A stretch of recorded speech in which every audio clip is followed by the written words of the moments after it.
Hello everybody and welcome to the rabbit hole. So this is going to be the second of 3 videos on this particular feature here, but I'm pretty sure most folks that go through Tactics Ogre forget the multiplayer button even exists over here. It's just sitting here, how do you have multiplayer in this game?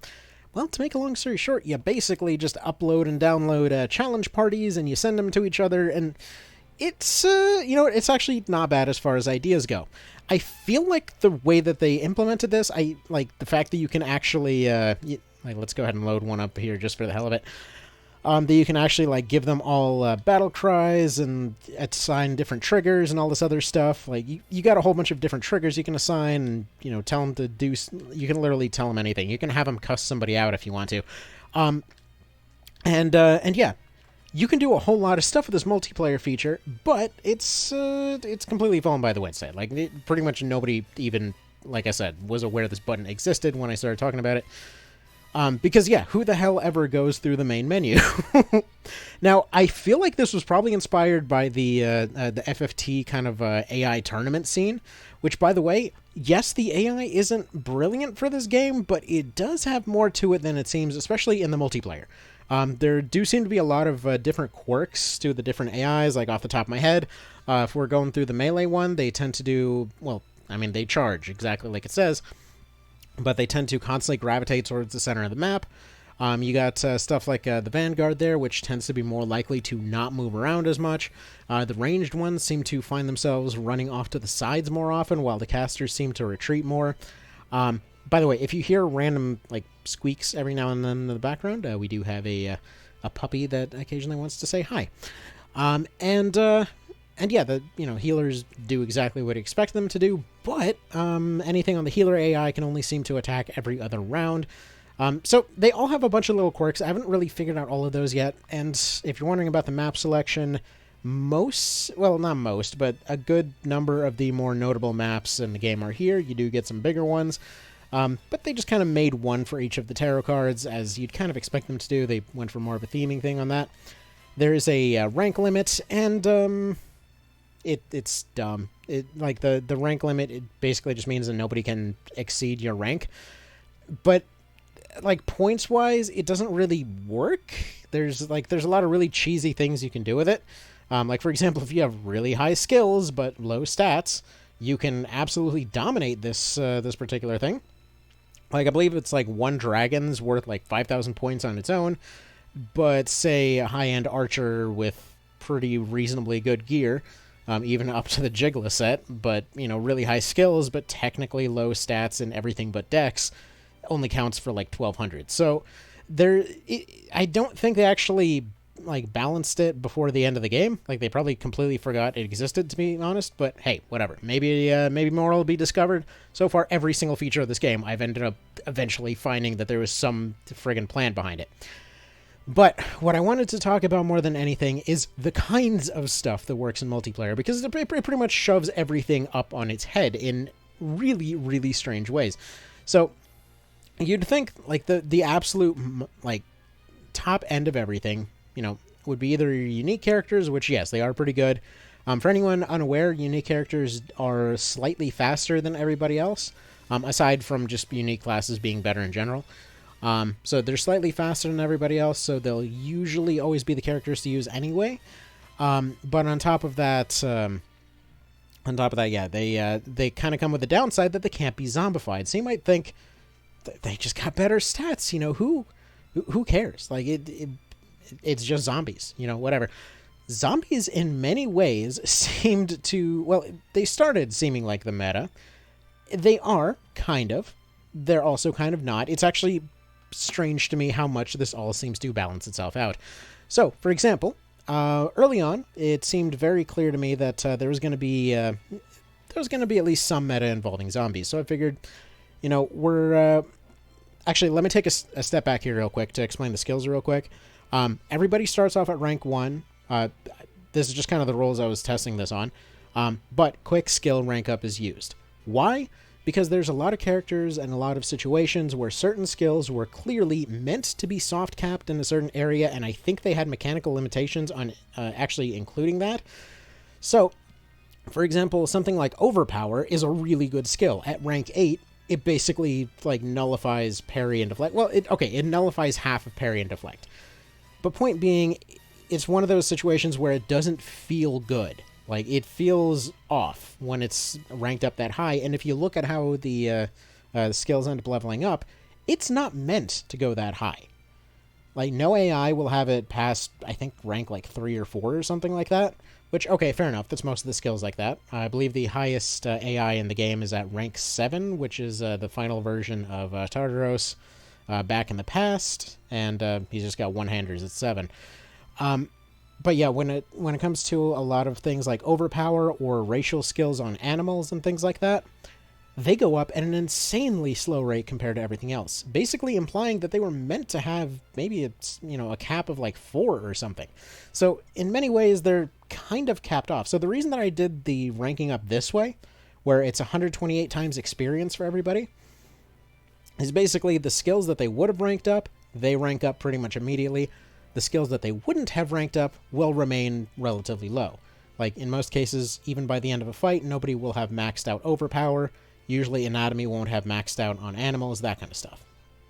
So, alright. Looking at all this here, the team compositions that come to mind, it's never just one class. You may have noticed for many of these, they might have stacked, certain classes or things like that. And don't worry, I'm circling back to the zombie thing in just a second here, but let me just show you. Like right here, Twisted Meta here, is the one that kept coming up over and over and over. When I would put out, messages here and there, asking people, like, what do you think the ultimate meta multiplayer team would be? Be like, oh, you stick some ninjas up front and the rest are all archers and, nothing can touch that. But I want to explain why that's not necessarily the case, because these guys will almost certainly get absolutely just thunder dumped when it comes to this this tournament here. So, okay, you've got a few different flavors that ninjas can take. Now, you might wonder, first of all, what the hell is the deal with the short bow? Short bows are actually fantastic. This may seem like a downgrade over the two-sword ninja. She'll probably end up doing better than the other two, to be completely blunt. So, okay. Let's take the most obvious one here. We got your overpowered super ninja at the front. His defense still sucks. So, defensively, all these other stats are fine. The main one we want to pay attention to is over here, your vitality. So, as far as breakpoints go, anything under 240 is squishy. At around 240, they become normal. Anything above 245 is pretty tanky. I know, it's only a few points, but it does make a pretty significant difference. So this guy, despite having a Crest of Fire, despite having, reasonable bonuses off this other stuff, including the Shimmer Sword giving Vit +5, he's still fairly squishy. Like, ninjas in general are fairly squishy, so you would expect them to get taken down immediately. So you might think, turn him into a zombie. That's the thing, ninjas also are very bad at avoiding anything magic-related, meaning that ninjas are basically hard-countered by a team that has the Erasean Erasean, whatever. I just like calling it the Eraser now. In anyone on their team at all, because they'll usually die in the first wave. They'll usually die pretty close to the enemy front line, and they will usually just get instantly deleted by that. So they can't really take a lot of damage. They need some time to build up Steel Stance, which, yeah, Steel Stance is amazing, but that is why the Skirmisher build ends up being a bit stronger. They can counter. They've got more odds to build up a finisher. They can survive more hits. They will tend to have less aggro. They can build up Steel Stance, basically use it to more or less make themselves invisible as the fight goes on, and keep plinking away with their short bow here. Now, you might think it's just plinking away. They can still throw out hundreds of damage with the short bow. They are very good in the dex department. So yeah, short bows, thrown weapons, things like that. They tend to not come up as much in single player, but they can be devastating in multiplayer. Alright, so yeah, the double swords, they can potentially, if they get close, one-shot somebody with a single attack. Like the Shimmer Sword by itself, I think the max I've seen it hit on its own is like 648 on this particular guy. So yeah, it can be really good. It's not necessarily likely that they make it that far. Now, let's look at the archers in general as far as why just stacking archers isn't always going to work. Because the first thing that's going to come to mind is, oh, the AI is too dumb to kite. That is why they're over here in the Fidok South Curtain Wall, which, by the way, Puppy in the background says hi. I've seen this guy hit 700s with this bow. Okay, so look at everything about this guy. So, ridiculously good dexterity, sure. That vitality is beyond low. Like, 217 is basically nothing. Their vitality is trash awful. And frankly, while they can stack vitality options, for the most part, their biggest strength is their range. And that's what kept coming up repeatedly whenever I would ask people about it. It's just like, oh, forget armor, forget everything else. Oh, I've done no armor archers. There actually is a team built around a better version of that. In fact, all of these teams have gone over various iterations. This is the most basic one. Just here is kind of like a bit of a measuring stick, so to speak.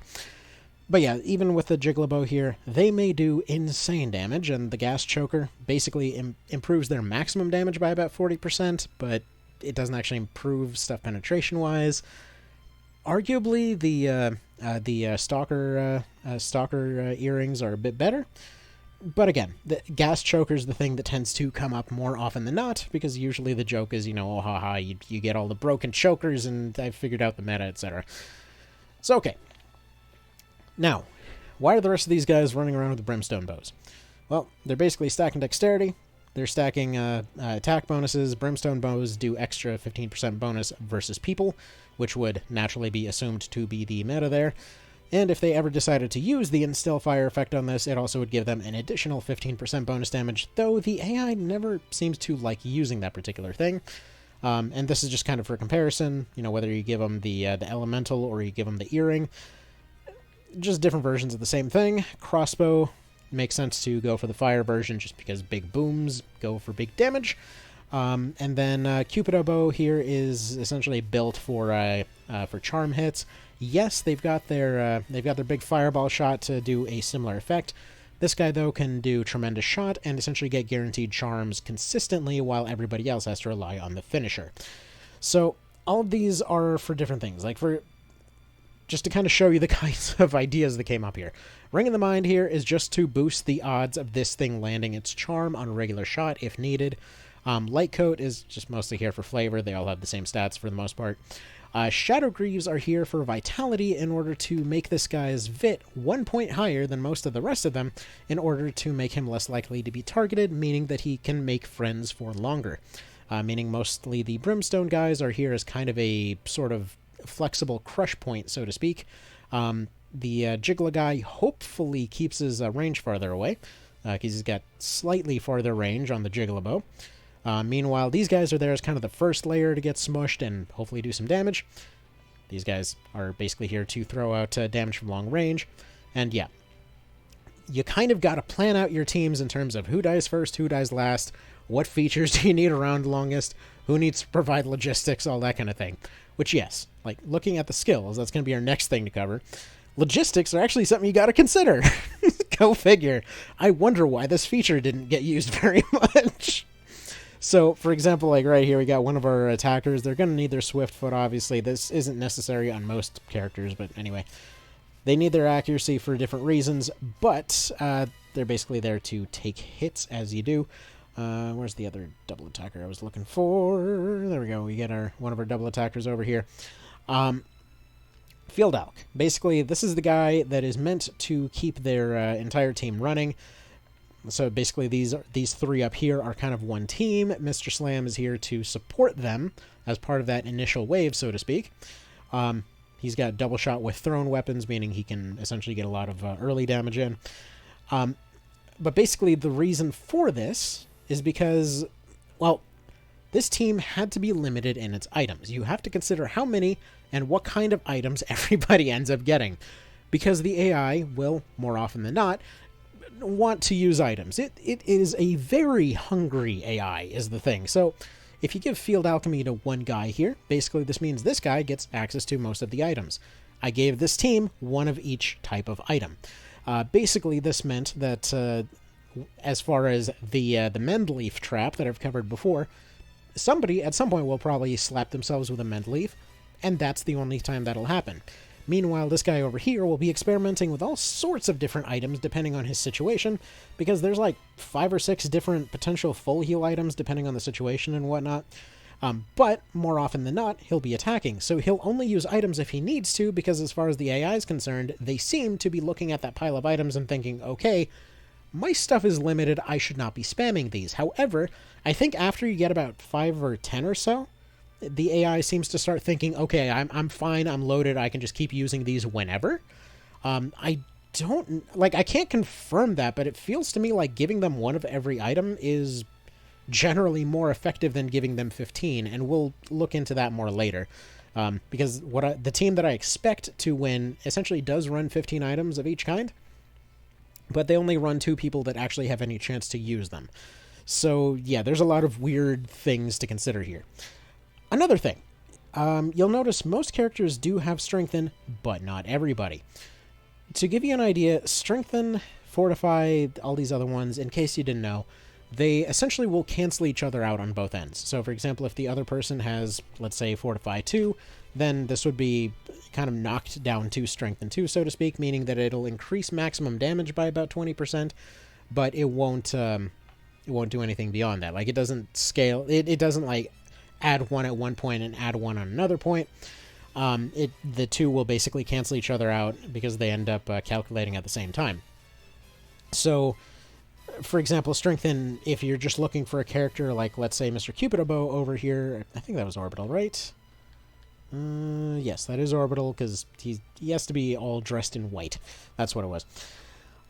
So, Strengthen realistically isn't super handy on this guy. He has it just because archers don't have a whole lot else to throw on their list. But yes, technically speaking, if a skill were to go away, Strengthen could be one of them in his case, because that is not his role. So everybody has to kind of be built towards different roles. Like, all these guys would stack anatomy, stack augments, all this kind of thing. If you're wondering about the attenuates, attenuates are actually pretty useful in multiplayer, because a lot of the higher damage abilities will essentially be negated by an attenuate.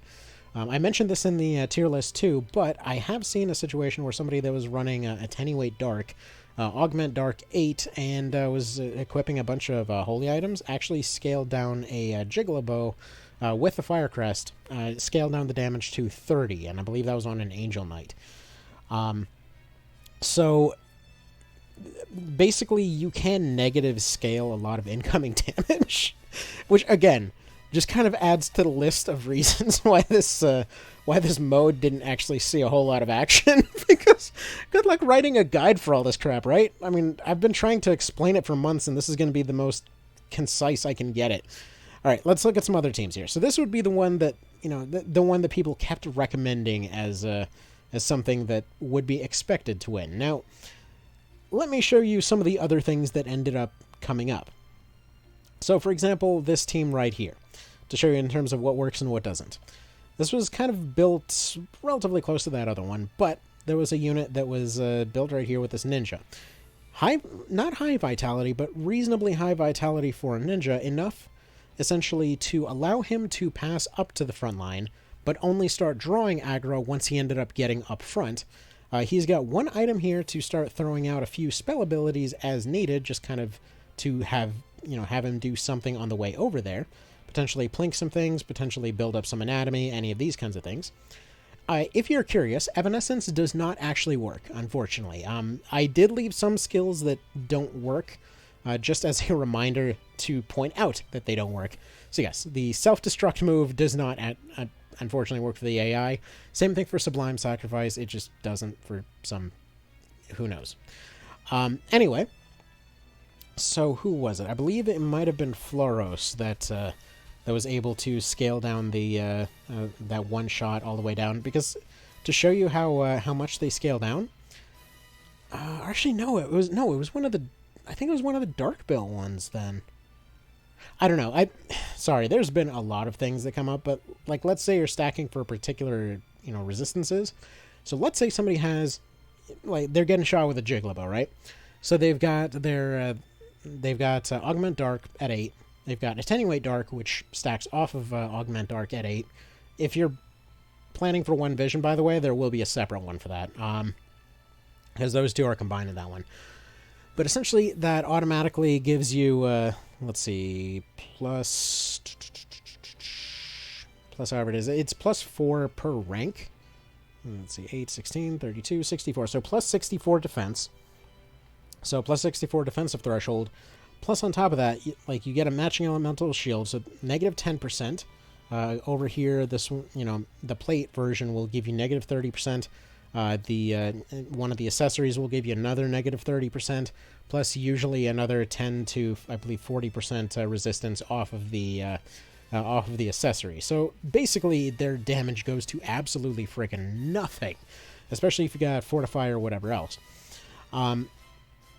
So, like, for example, the way that this team was designed was trying to implement a few different things. So, like, Sierra here was going for a shackle build. So they were built for lightning. They were given musty gauntlets here for a little bit of extra vitality. Also, was going for that negative luck bonus to try and hopefully make sure they don't crit. I believe she was a... Let's see, if I'm not mistaken, she was a double shotter, no? Okay, she might not have been a double shotter, but point being, I want a negative luck on her for some reason.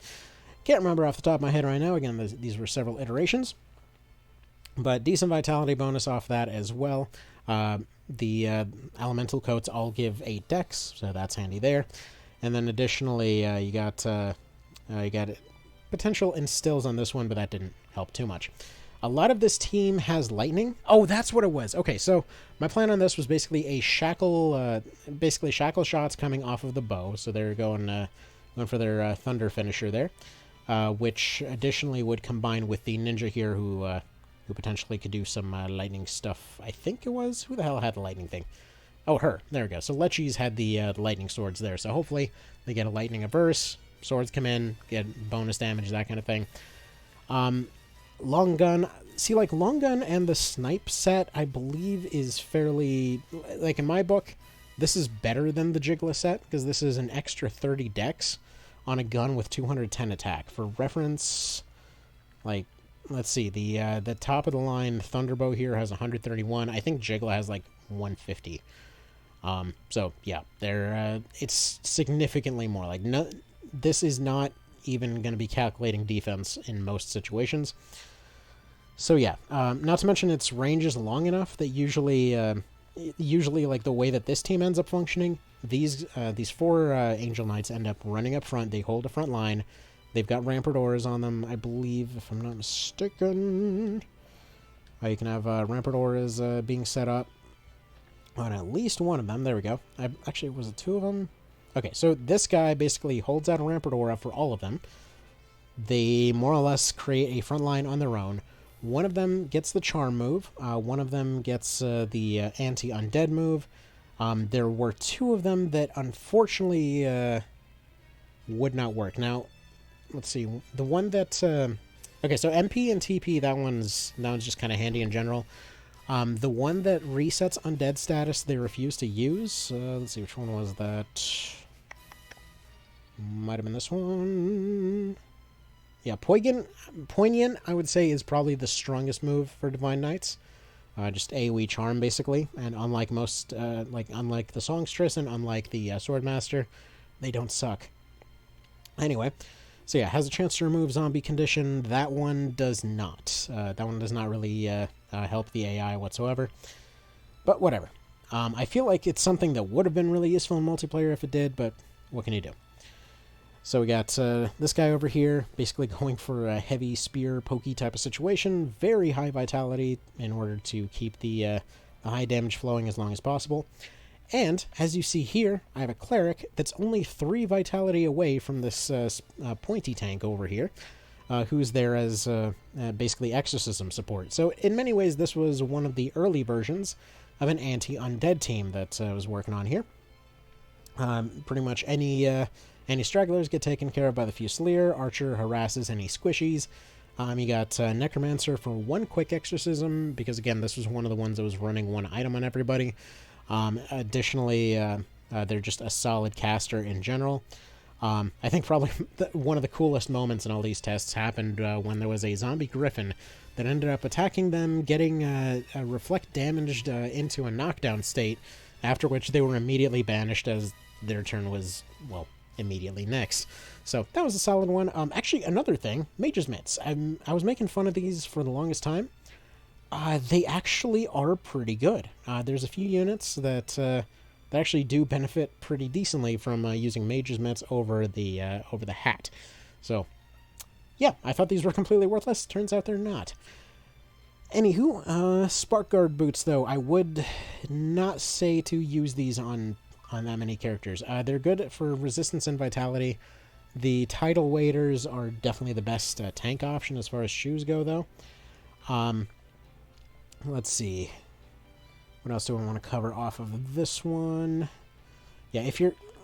So you may notice here, this one is built for having more vitality than this one, because this ninja's meant to die, after which Agora switches over to this ninja.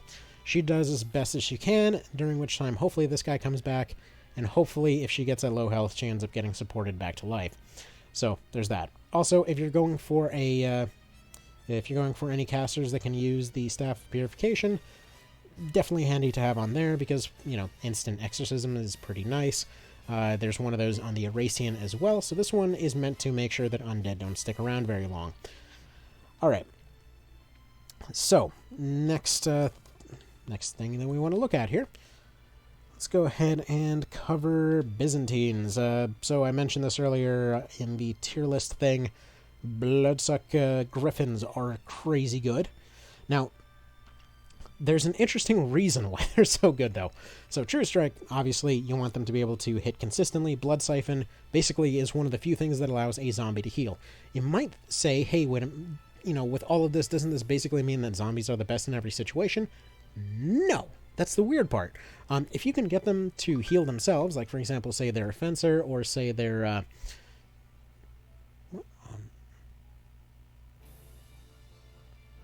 Okay, there's somebody with some very weird mooing noise outside. I'm not sure what that's about, because it's frickin' snowing outside.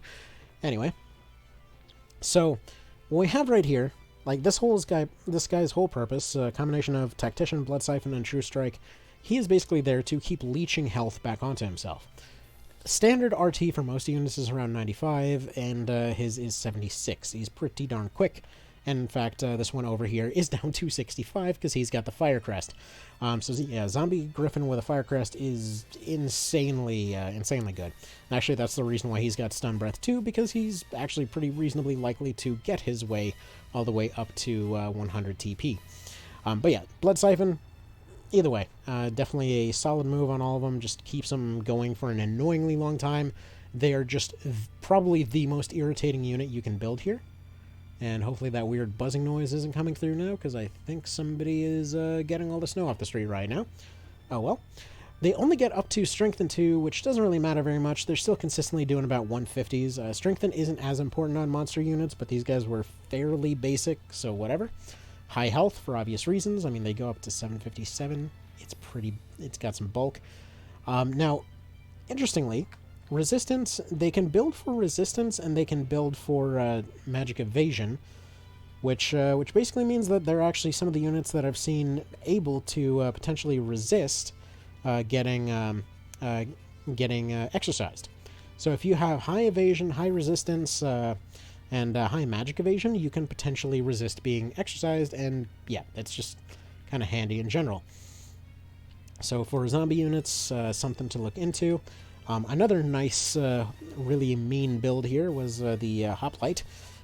Zombie Hoplite built for using Evade over and over.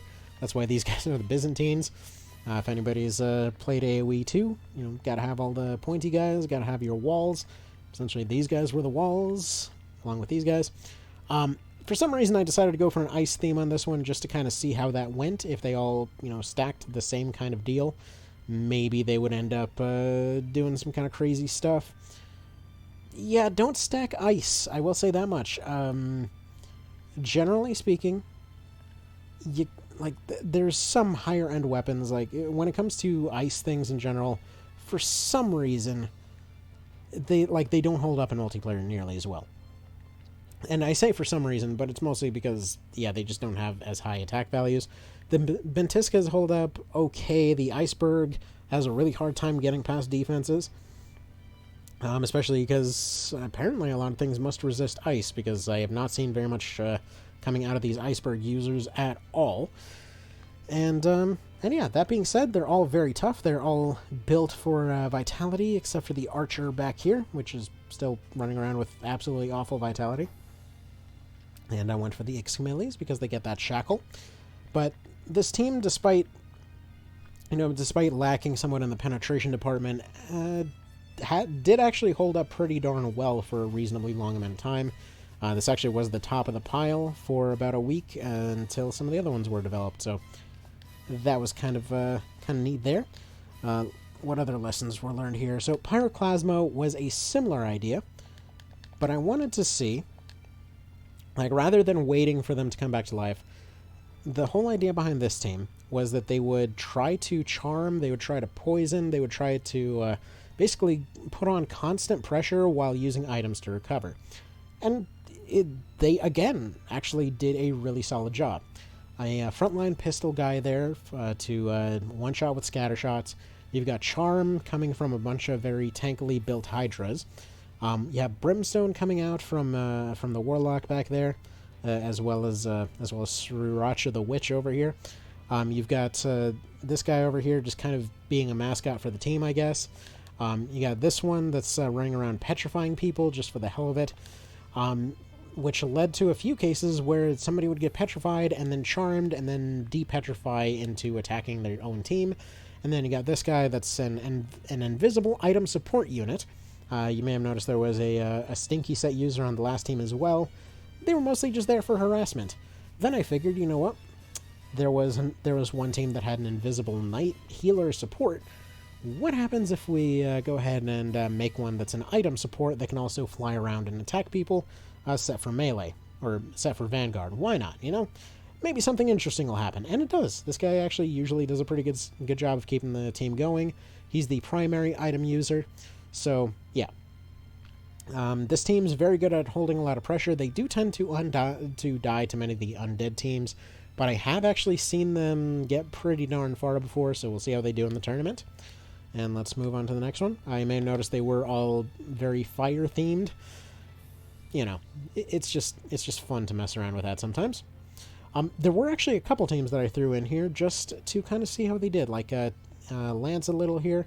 This was a challenge run team from a while ago, which was basically, yeah, all spears and rune fencers for just why not.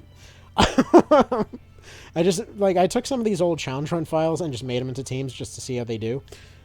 They will probably die immediately, but we'll see how that goes. This one was a dedicated anti-undead and basic unit team. So, got Yunin leading this one, all using holy weapons and things. This is actually a example of one of the ones I was talking about on the tier list, where it's a cleric that starts off, they open up with Lipples, use that to rank up their augments a little bit, maybe throw out a little bit of damage, and then switch over to a kind of high vitality support role. Tends to make them last a pretty reasonably long time. But pretty much everything about this team was built around just doing a crazy amount of damage to undead type things. Like, you know, using boulder daggers instead of a shield actually is a pretty solid option. Because, yeah, when they're defending with a boulder dagger, their vitality goes up. So if you didn't know, like, let's say you're in melee range and you've got counter equipped. Basically, when the two units are fighting each other, from what I understand, usually it'll only use your primary weapon's stats most of the time, but since you're counting as using this one as your weapon to counter, in the event that, like, let's say a zombie gets close to this guy, he's got a vitality bonus while using this dagger, so basically just improves his defense against melee attacks. You get some weird stuff that you can, you know, do with all that kind of stuff.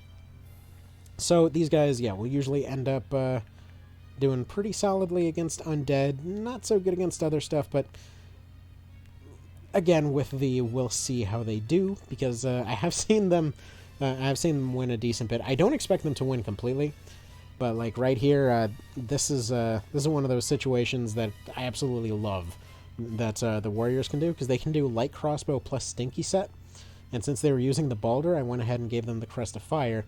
So this basically means that they can run around as an invisible auto sniper, more or less. So, you know, that's pretty nefarious. Other nefarious stuff here, Holy Comet, despite its low numbers on paper actually does shred pretty bad. You've got, was it this one? No, it was one of the other ones. There's a lot of like little benefits you can stack from some of these other ones. A lot of proof abilities that you don't really need to go buy. Like, yeah, this guy's got this guy's immune to slow, stun, and charm, just off his gear alone. What else was here? Oh, there was something in particular that I can't remember right now. That's one of these guys did.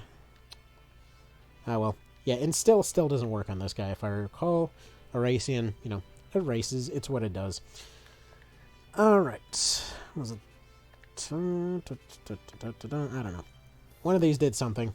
I think it's, yeah, it's these guys. So, Ancient Dragon Scales, pretty good on throwing out poison. I wouldn't say it's like a, you know, something you should throw on everybody, but very, very solid shield in general. But, okay, let's go into the Snowflakes. So, this is the one I'm expecting to come in second. So, this is basically all of the kind of unique classes. 2 oracles just for the hell of it.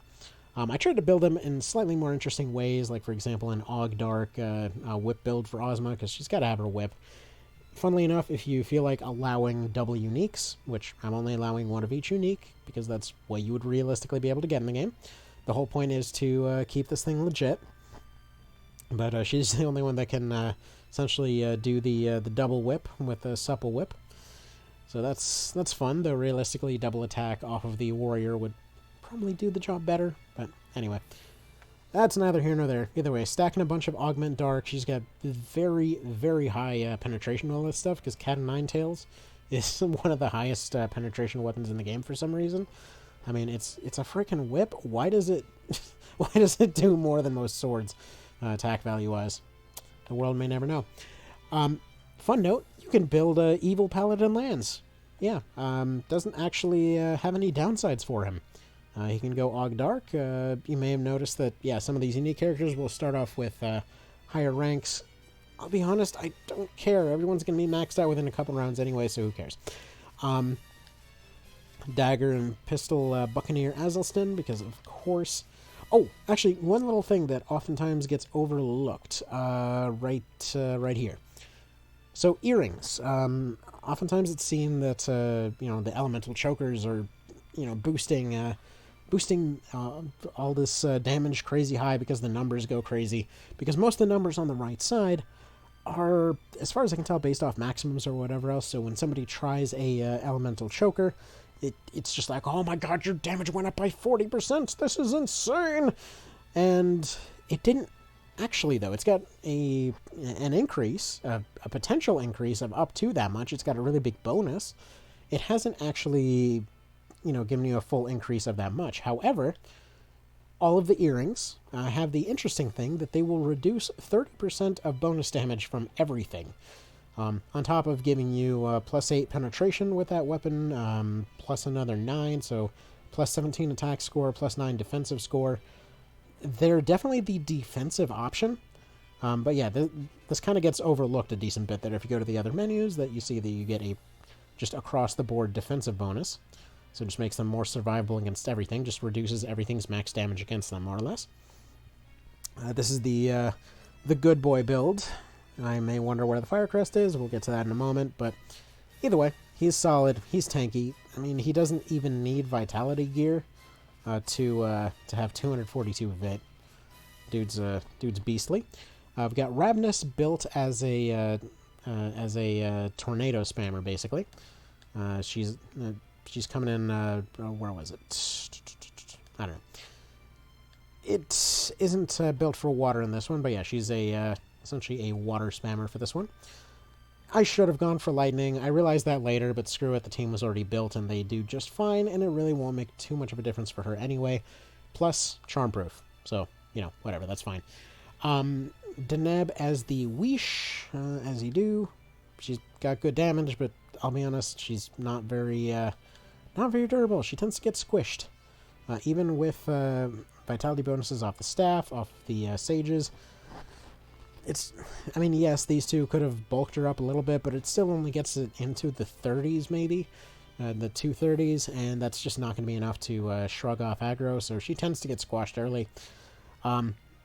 Meanwhile, the shamans are a bit of a different story because they can completely dedicate to attack power.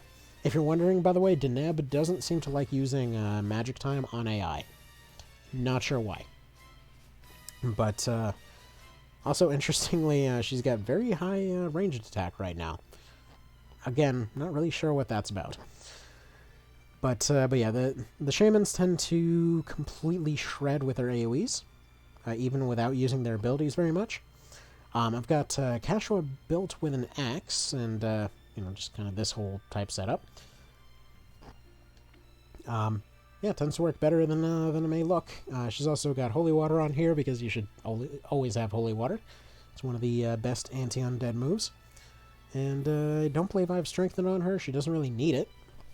She's not really going to be attacking most of the time. In fact, if you're wondering what the axe is for, if we go over here, it gives charm proof, and it also gives you a extra cast of Aqua Blast early on, just to give you a bit of an opener. Both shamans are built the same way. You've got Warren coming in with his big book nuke from Vagrant Story.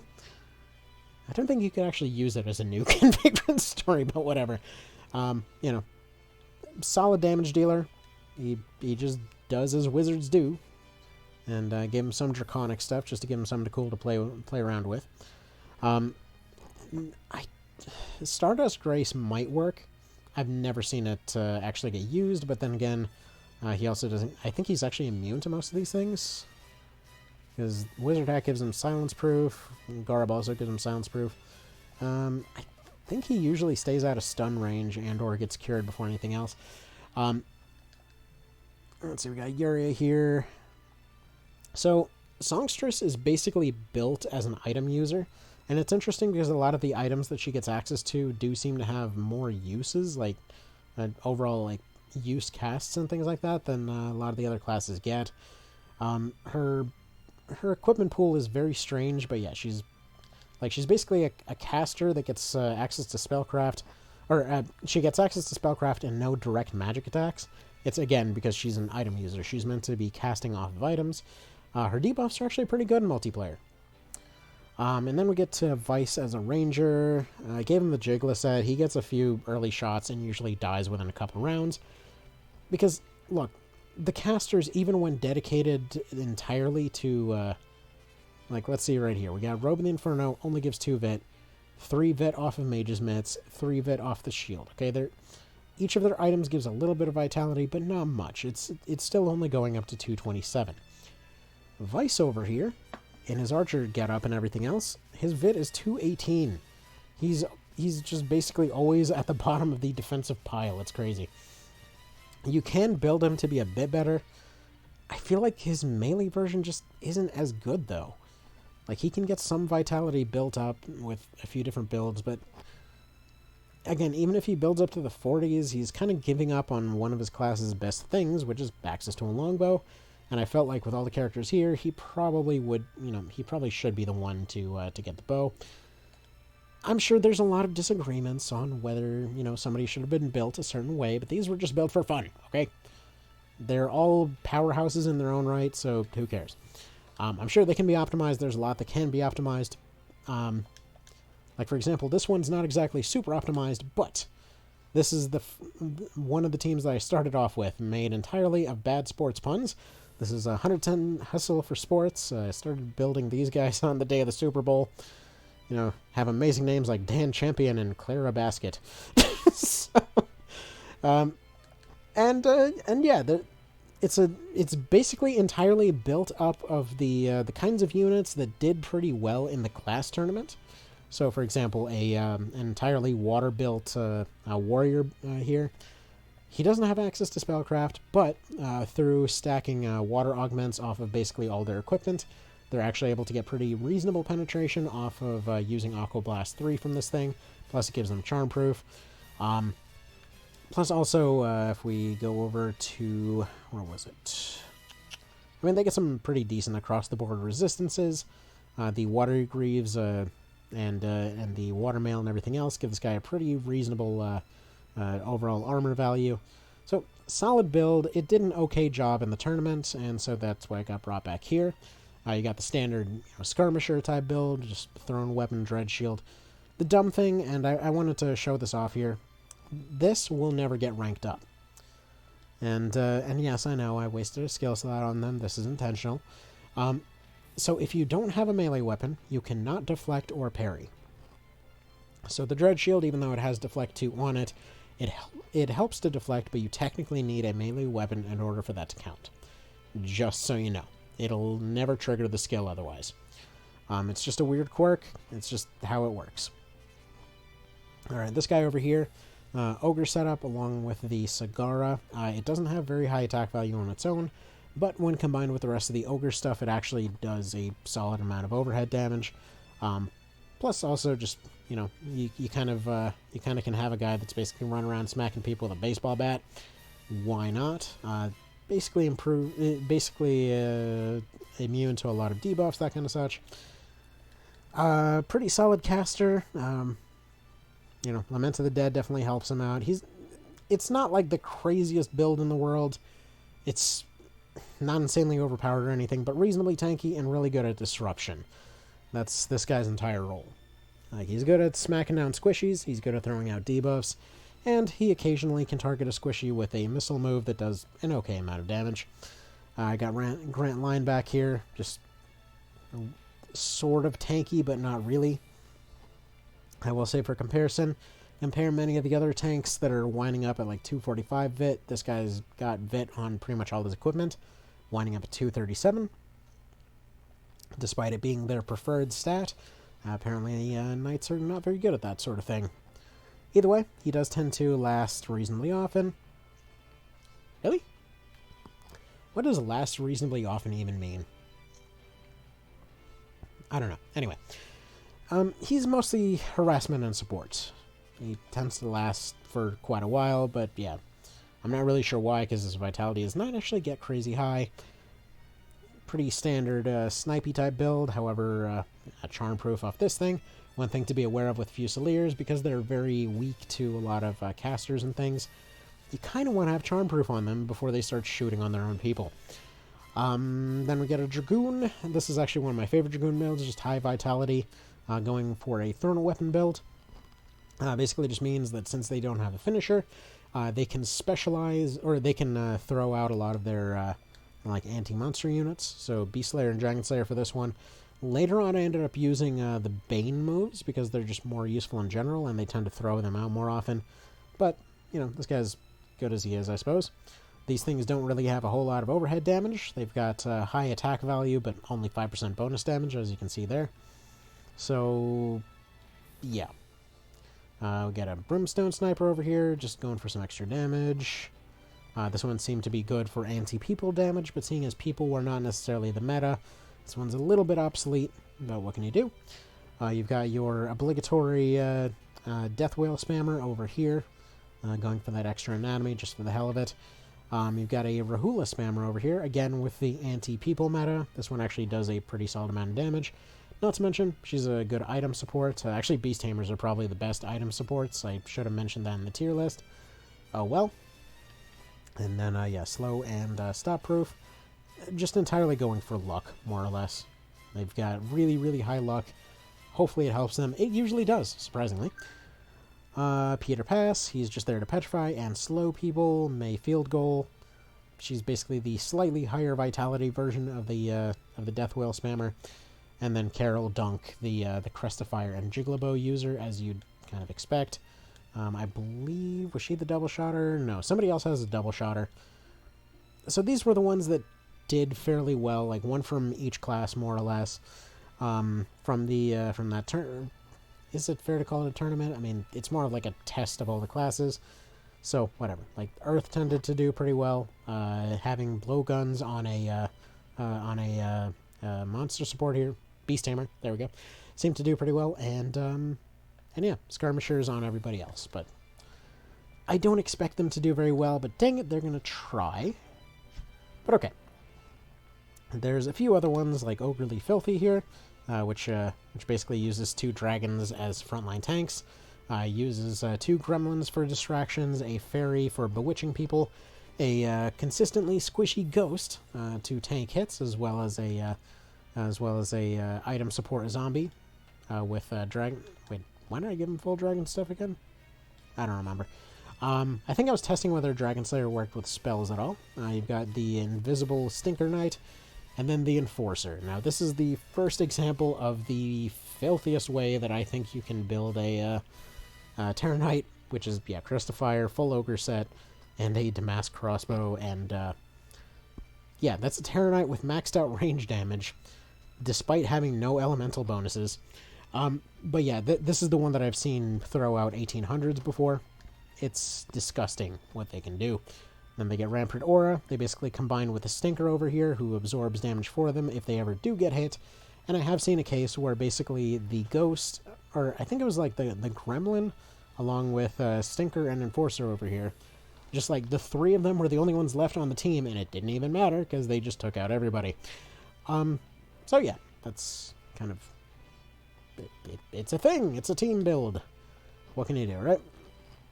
And then, yeah, this is another one of the ones that did pretty well in that class tournament. Essentially just a fire version of the caster melee unit, as you were. And then, lastly, since this has been going on for a decently long time now, we're going to skip over some of the other ones.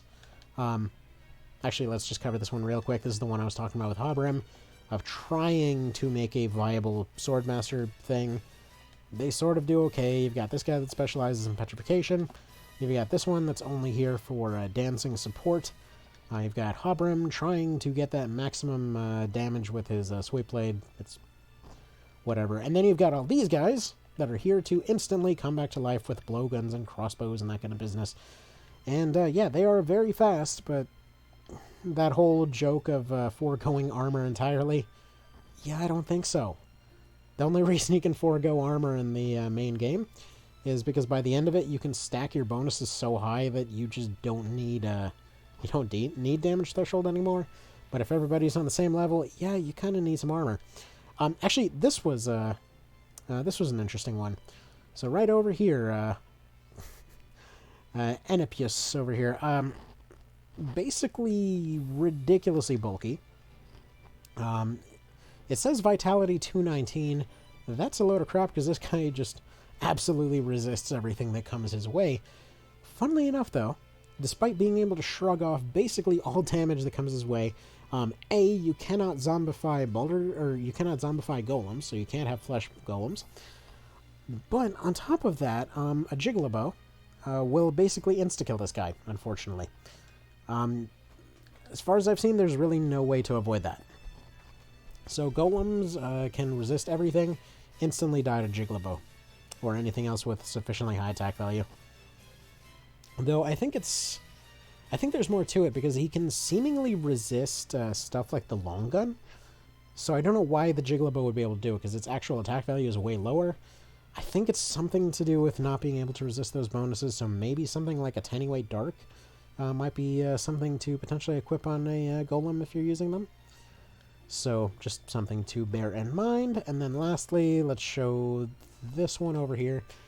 So this is Dreadnaught. This is the team that I expect to win. It's not all zombies, but it is mostly zombies. The reason for this is, again, just kind of going back to what I would almost describe as card design when it comes to your team, because you want crumple zones, you want stuff that'll be able to resist those initial waves and that kind of business. So the way that this works, a Dew and Yellowboat are expected to run forward and get smushed, right? They're expected to usually try to hold the middle long enough for the two Necromancers to run up and near instantly revive them. However, you've got Evangel here, who is invisible and running the Damask Crossbow and the Crest of Fire, basically picking people off all game. You've got Trafalgar here running the other dirty version of that. Once again, they're just running around the flanks, picking everybody off all game, but they're not zombified to avoid getting targeted by any Baldur stuff, and or any holy stuff, because all of that ends up completely shredding them.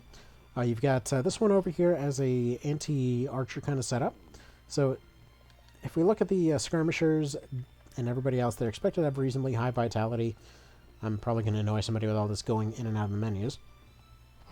But yeah, the skirmishers are basically there to try and harass any archers. You've got this one here as the obligatory Jiggly user. Again, Ring of Vitality still only goes up to 227. Obligatory long gun guy with 255 dex. That's just disgusting. And then you've got a couple casters here. So they've got Balder daggers just because it also doubles as a casting thing. What do I actually do with these guys? What's their magic situation? Yeah, mostly going for wind. So if we're looking at the necromancers, they're running wind in order to have Balmy Breeze and Black Willow. These will tend to be the ones that get thrown out a lot. So they bind people in place and or put them to sleep. Meanwhile, the witch over here goes for Word of Pain and also goes for Draconics for whatever purposes they go for. But what I was hoping for is to see more like charms and poisons and things like that. Like usually if you put dark on somebody, it's kind of just throwing the dice as far as what they're going to do. So sure, chaos is good. Mostly skirmishers on these guys. Like there's a lot of skirmishers on this team, as you'd expect.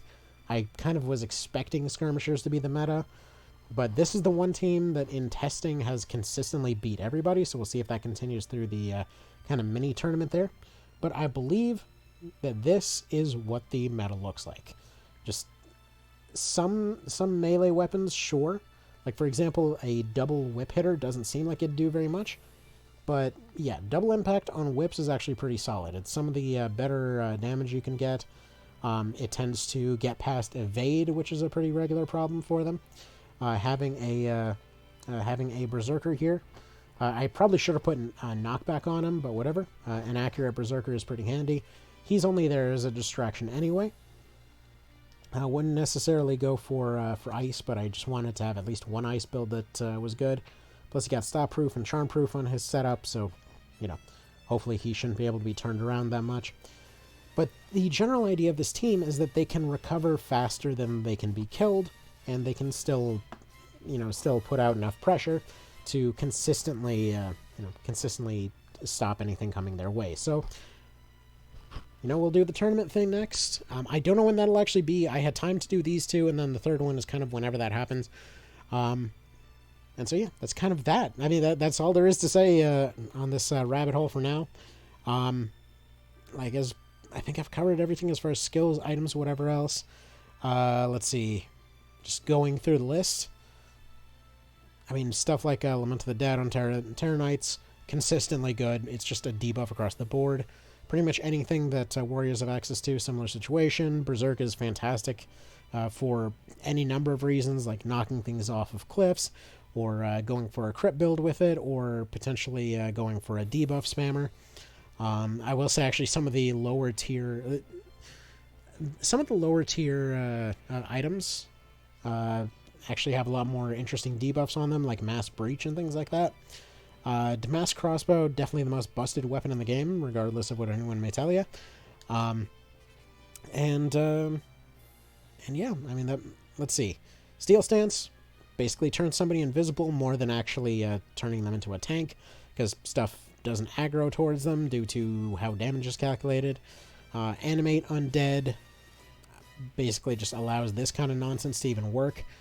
Course Correction, very handy, although, actually just remembered, Barricade, you might not think it's very useful, but on a team like this, where it's entirely built on chaos, and has a bunch of skirmishers and things like that, Barricade on an AI, like, they'll throw that out consistently, and they'll usually do a pretty good job of just being annoying with it. I have seen this guy just lock himself into a box before, which was hilarious, but still, it's better than it seems. Like, it doesn't seem like it'd do very much, but just randomly placed barricades do actually occasionally help a whole lot, especially when a team's already locked down in different ways. So, anyway, hopefully this gave some idea on some of the stupid crap that works in multiplayer. It's a completely different world from the main game, quite frankly. And, I mean, yeah, that's all there really is to say on it. What can I say? You guys have a good one. Take care. And, hopefully we can actually make this a community thing at some point. All right. You have a good one. Take care.